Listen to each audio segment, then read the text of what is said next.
Marks distribution 40 marks का usually होता है ये। अब उसी 40 मार्क्स में से आपको आते हैं 10 नंबर, 12 नंबर, 11 नंबर, ठीक है। और बहुत मुश्किल से एक्सेप्शनल स्टूडेंट्स को आते हैं 38, 37, 36। 40 आउट ऑफ 40 किसी को नहीं आता है, because there is always a scope of improvement in every design, ठीक है। अब ये 40 मार्क्स कब आते हैं, कैसे आते हैं, पहले मैं वो डिस्कस करती हूँ, तब मैं आगे बढ़ूँगी। सबसे पहला पॉइंट जो कि एक फैकल्टी देखेगा अगर आपने पोस्टर बनाया है तो, एंड वो है अलाइनमेंट। अलाइनमेंट, अलाइनमेंट का मतलब पता है क्या होता है? संप्रति पता है?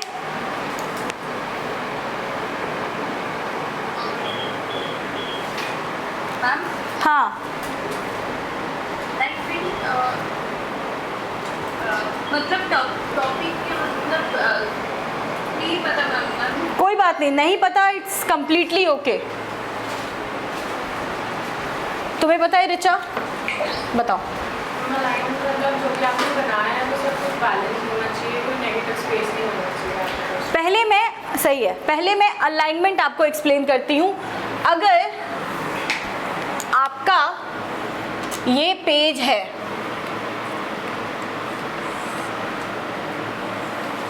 ये विजिबल है सबको?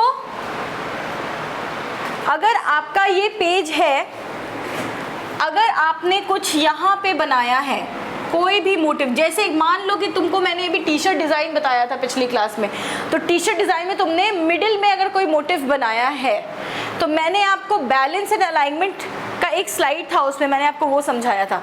अलाइनमेंट का सिंपली मतलब है इधर से जितना स्पेस छोड़ रहे हो, इधर से भी छूटना चाहिए, इधर से भी, इधर से भी, but it is not at all necessary कि आप अपना ऑब्जेक्ट का प्लेसमेंट मिडिल में ही करो। ये कोई ज़रूरी नहीं होता हमेशा। आपका ऑब्जेक्ट का प्लेसमेंट क्या होता है ना, कि अगर हम डिफॉरेस्टेशन या एफॉरेस्टेशन या हम पोल्यूशन को शो कर रहे हैं, तो कई बार we make our earth here also.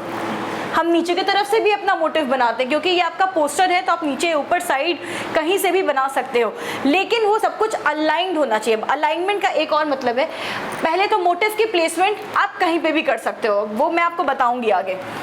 तो अगर आप कुछ भी बना रहे हो, आपका वो हर तरफ से बैलेंस, कॉम्पोजिशन, सब कुछ आपको ध्यान में रखना है। अगर आपने कोई ऑब्जेक्ट या फिर कोई भी मोटिव आपने यहाँ बनाया है, ना वो मिडिल में है, ना वो बिल्कुल अप में है, ना वो बिल्कुल नीचे है, कान पकड़ के खड़े हो जाओ तुम, ठीक है अनुज?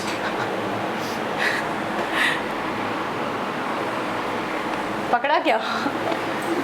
मजाक कर रही हूँ, बैठो, ठीक है। अब देखो, ऊपर में इतना पोर्शन छूट रहा है, नीचे में इतना छूट रहा है। अगर आपने उस पेज में सिर्फ यही बना के छोड़ दिया तो आपको मार्क्स नहीं मिलेगा, मतलब मिलेगा 5-7 नंबर मिल सकते हैं। तो पोस्टर, सबसे पहले तो आपको अपना पेज देखना है कि आपके पेज का साइज़ क्या है, उस पेज को आपको 100% सेटिस्फाई करना है। अब ये ज़रूरी नहीं है कि आपने सिर्फ बना के सेटिस्फाई कर दिया, you can include text also. अब हो सकता है कि मैंने यहाँ पे मोटिव बनाया है, यहाँ पे मैं 2-3 लाइन्स का कोई कोटेशन लिख रही हूँ, हो सकता है। अब यहाँ पे जो स्पेस छूटा है और यहाँ पे स्पेस छोटा है, ऑलमोस्ट आपका सेम हो गया। अब आपको लग रहा है कि नहीं, मुझे यहाँ पे एक हेडिंग तो लिखनी चाहिए जो कि यहाँ से यहाँ तक में कवर कर रही है, ठीक है। अब ये जो हेडिंग आप लिख रहे हो, यहाँ से आपका 1 इंच का स्पेस छूट रहा है मान लो, तो यहाँ से भी आपका 1 इंच का स्पेस छूटना चाहिए। ऐसा नहीं कि आपने यहाँ से शुरू किया और आपने यहाँ तक लिख दिया, फिर ये और ये बहुत ज़्यादा बड़ा हो जाएगा। मतलब आपको टेक्स्ट को भी मेंटेन करना है कि आपने जो बनाया है वो उसको ओवर पावर ना करे।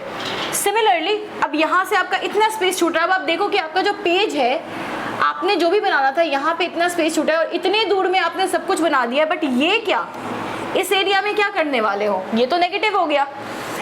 इस एरिया को भी आपको बैलेंस करना है, but it is not necessary कि आपने इतना ही बड़ा लेटर यहाँ पे भी लिखा।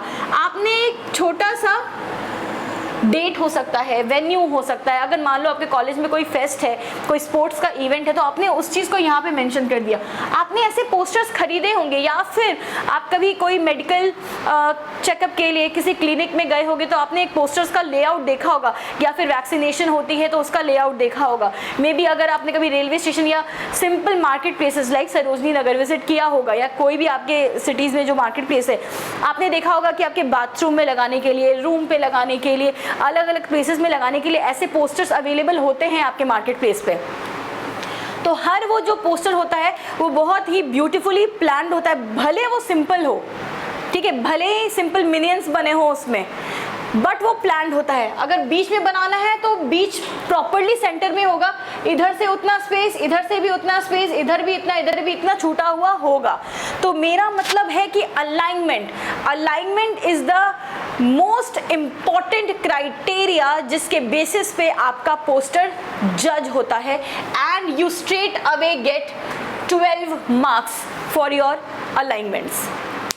अगर आपका अलाइनमेंट अच्छा है आपको सीधे 12 मार्क्स मिलता है। अगर आपका पोस्टर 40 मार्क्स का है, 30 मार्क्स का है, तो अकॉर्डिंगली वो 8 मार्क्स का हो सकता है, 10 मार्क्स का हो सकता है। तो सबसे ज़्यादा मार्क्स आपके अलाइनमेंट पे है। क्या आप बना रहे हो ये इंपॉर्टेंट है, लेकिन ये वन ऑफ द, मैं आपको ब्रेक डाउन बता रही हूँ 40 मार्क्स का, ठीक है। कहते हैं ना कि क्यों नहीं आया, इसीलिए नहीं आया। मैं आपको कुछ ऐसे पोस्टर्स दिखा दूंगी अभी प्रेजेंटेशन में जिनके आइडियाज़ अच्छे हैं लेकिन प्रेजेंटेशन अच्छा नहीं है, ठीक है। सेकंड क्राइटेरिया जिस पे मार्क्स हैं, टाइपोग्राफी, इस पे भी आपके 12 मार्क्स हैं। 24 मार्क्स तो आपको ऐसे ही मिल जाएंगे अगर आपने ये सिंपल, अगर आपको कुछ नहीं भी आता है बनाना ना, अगर ये 2 चीज़ बना लिया तो 24 मार्क्स आपको ऐसे ही मिल जाएंगे, इसमें एक नंबर भी नहीं कटेगा अगर आपने इसको अच्छे तरीके से प्लान करके बैलेंस के हिसाब से बनाया है तो। टाइपोग्राफी, अब टाइपोग्राफी की प्रैक्टिस तो मैं आज क्लास में करवाऊंगी आप सबसे, इसीलिए ये क्लास 4 घंटे की रखी गई है, क्योंकि ऐसा नहीं है कि मैंने लेक्चर दे दिया और आपने पोस्टर्स बनाना शुरू कर दिया, ऐसा होगा ही नहीं। आज पोस्टर्स शुरू नहीं करोगे, पोस्टर्स का ABC शुरू करोगे आज, ठीक है। टाइपोग्राफी, अब एक बहुत ही सिंपल सा फंडा है जो मैं आपको बताती हूँ। 1 क्लास नर्सरी से लेकर के, नर्सरी हो गया, KG हो गया, टिल क्लास 3 आपकी इंग्लिश की कॉपीज कैसी होती थी?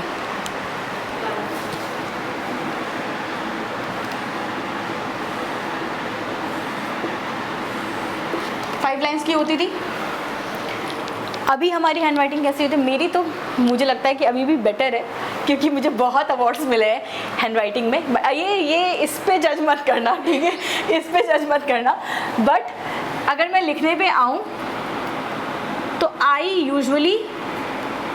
मेंटेन दिस,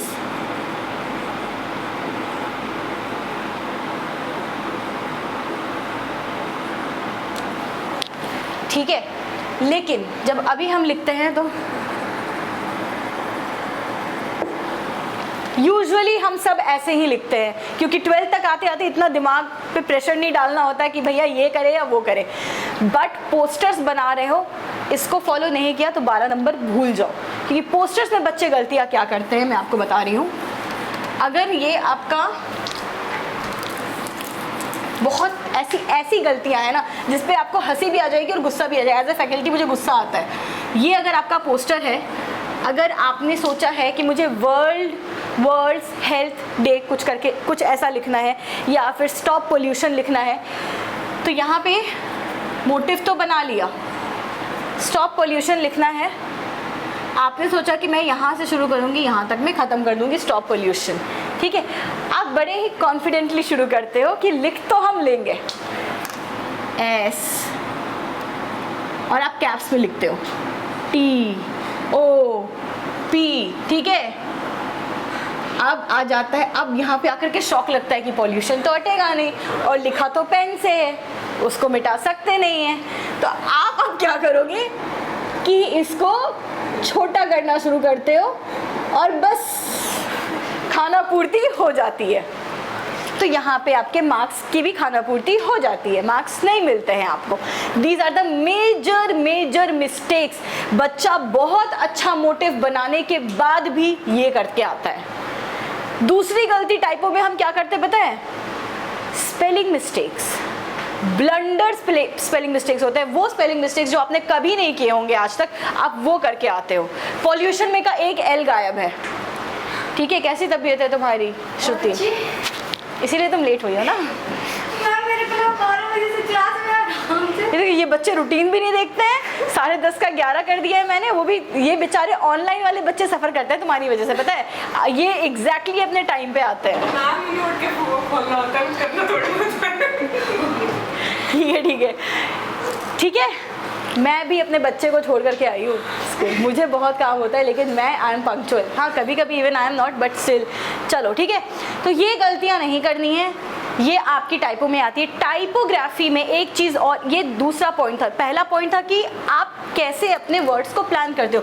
अब इस वर्ड देखो, अगर मैं अभी पोस्टर बनाऊँ तो मेरे को पूरा आइडिया है, पूरा एक्सपीरियंस है, प्रैक्टिस है, मुझसे ना गलतियाँ नहीं होंगी, और मुझे ना ये 5 लाइन बनाने की भी ज़रूरत नहीं पड़ेगी, ठीक है। बट क्योंकि आप लर्निंग स्टेज पे हो और ऐसी गलतियाँ आप पेपर में ना करो, क्या जाता है 2 मिनट स्केल उठाओ और प्लान कर लेने में, शीट में कुछ नहीं जाता। It just take 2 minutes and it will like perfect your whole art work. क्योंकि कोई भी आर्ट वर्क सुंदर कब लगता है? जब उसके सारे एलिमेंट्स परफेक्शन के साथ बैठे हों। बना बहुत अच्छा दिया, लिख कुछ भी दिया तो वो अच्छा नहीं लगेगा। मैं आपको वो एग्जांपल्स दिखाऊंगी अभी, ठीक है। तीसरी चीज़, फॉन्ट। टाइपोग्राफी, फॉन्ट कभी भी एक से ज़्यादा नहीं लेना है। अगर मैं कोई एक सर्टेन फॉन्ट ले रही हूँ तो उसी का कैपिटल, उसी का स्मॉल ले सकती हूँ, लेकिन ये नहीं करना है कि एक बार में मैंने मे बी स्टॉप ऐसे लिखा, दूसरी बार में मैंने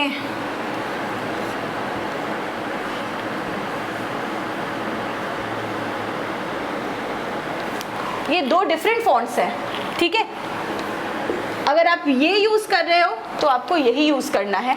अगर आप कोई एक ऐसा वर्ड लिख रहे हो जिस पे फोकस जाना चाहिए, जैसे हाईजैक, ठीक है, तो आप हाईजैक को कुछ ऐसा लिख सकते हो, HII में आप एरोप्लेन भी बना सकते हो, ठीक है, हाईजैक को एक्सप्लेन कर रहा है, तो ये चीज़ें आप कर सकते हो। अगर एक सेंट्रलाइज्ड वर्ड है तो वैक्सीन एक सेंट्रलाइज्ड वर्ड है। अगर इंडिया कोरोना की वैक्सीन की बात करें तो आई में हम वो नीडल बना सकते हैं, ये चीज़ें आप कर सकते हो।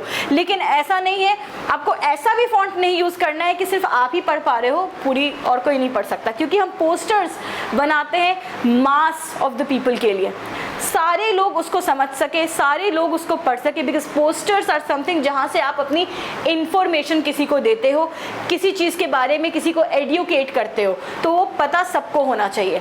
So this is the second criteria जिस पे आपको 12 मार्क्स मिलते हैं। अगर थर्ड और फोर्थ थोड़ा कम भी किया है लेकिन ये कर लिया है तो 24 मार्क्स तो ऐसे ही मिल जाएंगे। Now third most important criteria. हाँ जी, हाँ हाँ, तो उसको अगर मैं अलग फॉन्ट में लिख दूँ तो भी हाईलाइटेड, हाँ वो कर सकते हो, लेकिन अब उसको भी ना समझ में आना चाहिए, ठीक है। जैसे वैक्सीन में आई कर दिया, समझ में आ गया, हाईजैक में भी वो कर, aeroplane can be one of the element, तो उस वर्ड को सपोर्ट करता हुआ अगर कोई एलिमेंट है तो आप उसको यूज़ कर सकते हो। हाँ हाँ या ठीक है। तीसरा इम्पॉर्टेंट चीज़ बताओ, कोई बता सकता है? सबसे ज़्यादा इम्पॉर्टेंट है ये, लेकिन मार्क्स उतने ही हैं, 12 नंबर उस पर भी है।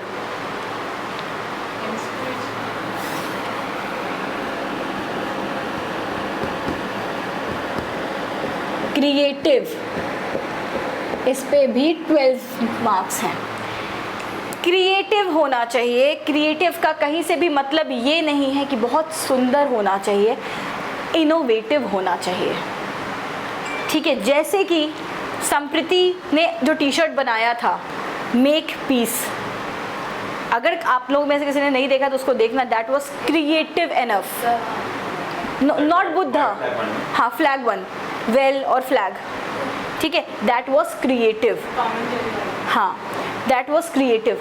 तो आपको क्रिएटिव दिखाना है। क्रिएटिव सिंपलर से सिंपलर ड्राइंग भी हो सकती है, जैसे कि वन ऑफ द पोस्टर है मेरा यहाँ पे, इसमें बताया है मैंने, जिसमें एड्स को दिखा रहे हैं एंड वो बच्चा ही is just telling please hug me, उससे क्या मतलब है कि हग करने से एड्स नहीं फैलता है। बहुत ही सिंपल है वो ड्राइंग, एक छोटा सा बच्चा बना लेगा 5-6 साल का, लेकिन अलाइनमेंट है, टाइपोग्राफी है, मोटिव की प्लेसमेंट उतनी है जितना एक मार्क्स को समझ में आ सकता है, and you will get full marks on that. ठीक है, तो क्रिएटिव होना ज़रूरी है, और क्रिएटिव होने के बहुत सारे क्लासेस मैंने आपको दिए हैं कि ब्रेनस्टॉर्मिंग कैसे करते हैं, माइंड मैपिंग कैसे करते हैं, कैसे आप पहले कोई चीज़, कोई भी टॉपिक मिलता है तो हम क्या करते हैं, हम सोचते हैं कि इसका इंस्पिरेशन क्या हो सकता है, इंस्पिरेशन पता है तो हम सोचते हैं कि इसके एलिमेंट्स क्या हो सकते हैं। आपके पास बहुत सारे एलिमेंट्स होंगे, लेकिन आप कौन सा चूज़ कर रहे हो। यहाँ पे सरकाज़म भी चलता है। जैसे एक मैं आपको अगेन पोस्टर दिखाऊंगी जिसमें मैंने बताया फ्रीडम ऑफ स्पीच को शो करो।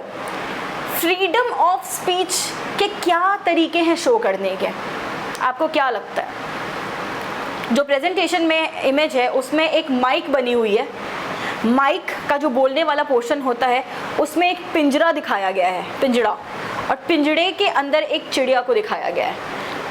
क्या ये फ्रीडम ऑफ स्पीच एक्सप्रेशन को शो कर रहा है या नहीं कर रहा है, मुझे बताओ। कर रहा है। सिंपल सा मोटिव है, इसमें कोई भी ह्यूमन फिगर नहीं है, कुछ भी नहीं है, लेकिन ये आपका क्रिएटिव है। अब अगर मैंने तो ये दे दिया आपको एग्जांपल, अगर मैं आपको बोलूँ कि इसी टाइप के इमेज को मैनिपुलेट करो अपने टाइप के किसी थॉट में, तो क्या हो सकता है। हो सकता है कि मैं कोई ह्यूमन फिगर ही बना देती उस माइक के नीचे, कोई बर्ड को हटा करके। हो सकता है कि एक चेहरा बनाती और उसको मैं एक पिंजरे में कैद कर देती, वो भी आपका फ्रीडम ऑफ स्पीच, मतलब नहीं है उसको फ्रीडम ऑफ स्पीच, मैं ये दिखा सकती थी।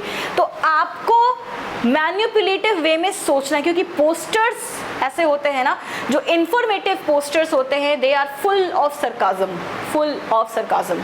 ठीक है, तो जितना वो सरकाज़म आप दिखा पाओगे उसमें, उतने अच्छे आपको मार्क्स मिलेंगे, and that would be counted creative. Creativity पे आपके 12 मार्क्स हैं। कितने हो गए? 36 मार्क्स हो गए 40 में। ठीक है, अब ये क्रिएटिव आपका 12 भी हो सकता है और आपका 10 भी हो सकता है। ठीक है, नंबर 4, अब पता है 6 नंबर किस पे हैं? Drawing skills. इस पे सिर्फ 6 मार्क्स हैं, सिर्फ 6 मार्क्स। इमेजिन करो, जिस किसी ने बहुत ही सुंदर बनाया है, पूरी मेहनत लगा दी है बनाने में, लेकिन अगर अलाइन नहीं है, अगर टाइपोग्राफी अच्छी नहीं है, अगर क्रिएटिव भी नहीं है, तो मिलेंगे आपको 7-8 नंबर, 10 भी मिल सकते हैं, 2 नंबर 2 नंबर 1 नंबर मिल सकता है। इसलिए मार्क्स जो 70% वेटेज होता है कैट का, NID हो चाहे निफ्ट हो, दोनों में 70% होता है, इसलिए आपको वो मार्क्स नहीं मिल पाता जो आपको मिलना चाहिए, और वो नहीं मिल पाता तो आपका पूरा का पूरा परसेंटेज और रैंक डाउन चला जाता है। सो दिस इज, हाँ बता रही हूँ। अलाइनमेंट का मतलब है, एक बार और बता रही हूँ मैं अलाइनमेंट, ठीक है, श्रुति अभी आई थी इसलिए।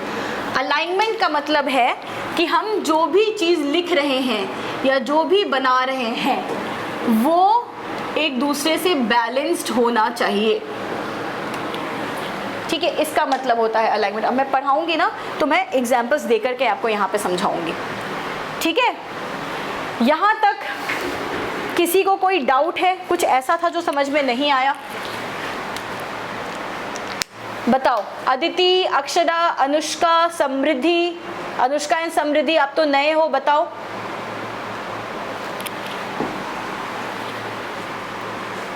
समृद्धि समझ में आया? तो ये तो मैंने अभी आपको बेसिक एक बताया है कि पोस्टर को कैसे हमें किस क्राइटेरिया पे जज किया जाता है। अब मैं आपको प्रेजेंटेशन दिखाऊंगी और